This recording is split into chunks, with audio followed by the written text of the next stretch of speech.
విశ్వాసమునకు కర్తయ్యో దానిని కొనసాగించేవాడునైనా యేసు వైపు చూచుచు పరిగెత్తుదము అని చెప్పి దేవుడు ఇంత గొప్పగా ఖచ్చితంగా మాట్లాడుతున్నాడు. మన గొప్ప దేవుడు మన తండ్రి యేసు ప్రభువు. ఎందుకు ఈ విధంగా మాట్లాడుతూ వస్తూ వచ్చినాడు అంటే, విశ్వాసమునకు కర్త.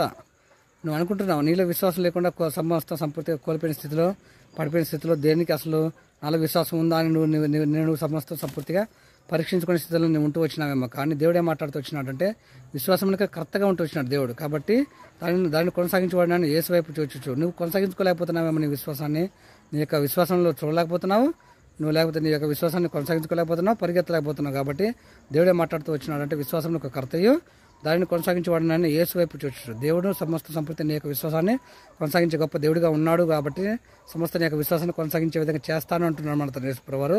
కాబట్టి నువ్వేం చేయాలి? పరిగెత్తు. నువ్వు ఇక్కడ అయిపోయింది, నా విశ్వాసం కోల్పోయింది, నేను ఇంకా ముందుకు లేవలేస్తానా?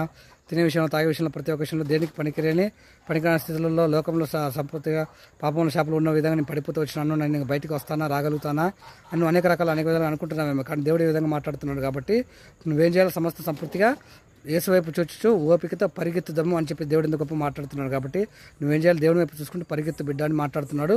గొప్ప ప్రేమతో ప్రేమిస్తున్నాడు మన గొప్ప దేవుడు మన తండ్రి యేసు ప్రభువు.